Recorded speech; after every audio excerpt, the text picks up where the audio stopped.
The traditional biblical wisdom framework presents life as a stark binary choice: walk the path of Lady Wisdom or wander into chaotic shadows. It is a clean, comforting formula. Choose the path of order, do the right things, and you are guaranteed prosperity, success, and a stable life. Cause meet effect.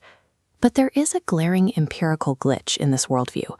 Look closely at the world, and you see the observable reality. Righteous people often suffer, while deeply corrupt individuals prosper and thrive. A neat binary worldview fails to survive contact with the messy, unpredictable, and entirely unjust reality of human experience. The formula is broken. Enter the Book of Ecclesiastes. Its narrator, Koheleth, meaning the teacher, sets out to rigorously stress test this broken wisdom formula and see what actually holds up. To conduct this test, Koheleth uses a literary device called a royal fiction. He adopts the persona of a phenomenally wealthy king in Jerusalem, giving his experiment unlimited capital, access, and scale.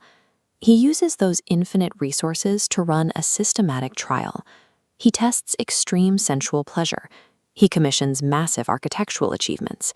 He accumulates vast intellectual mastery. Nothing is excluded from the laboratory. Even with infinite variables controlled, the royal experiment yields a frustrating result. Human intellect and vast resources cannot engineer a permanently meaningful life. Koheleth's first devastating finding concerns universal mortality. No matter the choices made, the exceptionally wise person and the absolute fool ultimately share the exact same fate in the ground. Death acts as the ultimate equalizer. It instantly erases the accumulated advantages, the hoarded wealth, and the elevated status of living a perfectly wise life. Then he observes cyclical time. Chapter 3 lays out human history as an endless, repeating loop of appointed seasons, a time to be born, a time to die. It is a poetic model so resonant that it penetrated modern cultural consciousness, becoming a massive hit for the Byrds in the 1960s. But this natural, relentless repetition crushes the human ego. We desperately want to achieve novel, permanent historical progress, but the cycles of nature simply ignore us and repeat. Our embeddedness in these recurring natural cycles, combined with the hard stop of our inevitable death, completely dismantles the illusion that any of us leaves a permanent individual legacy. This animation represents the book's core Hebrew concept, Hebel. While often translated as vanity, the term describes a physical vapor or smoke, something that is real to the touch but impossible to grasp or hold. Like a morning mist that dissipates with the sunrise, Hebel captures the transient, elusive quality of human effort. It highlights the profound disconnect between how we want life to work and how it actually unfolds. The teacher applies this concept to economics, noting how isolated ambition creates a hedonic treadmill. We work not to meet needs, but to outdo our neighbors, generating a cycle of status anxiety that robs us of sleep.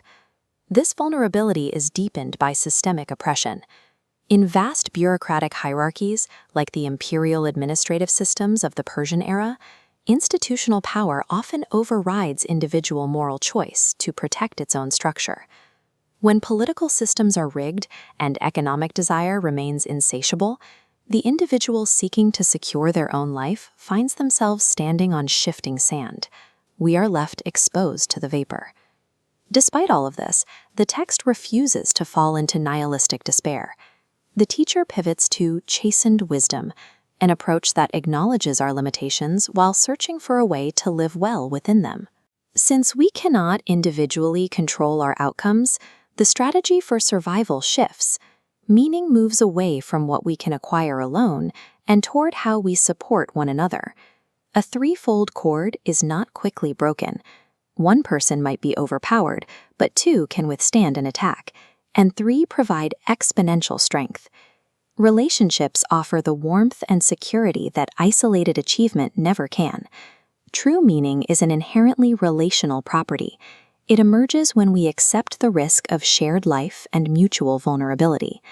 This shift requires epistemological humility, the recognition that there are strict limits to what the human mind can know.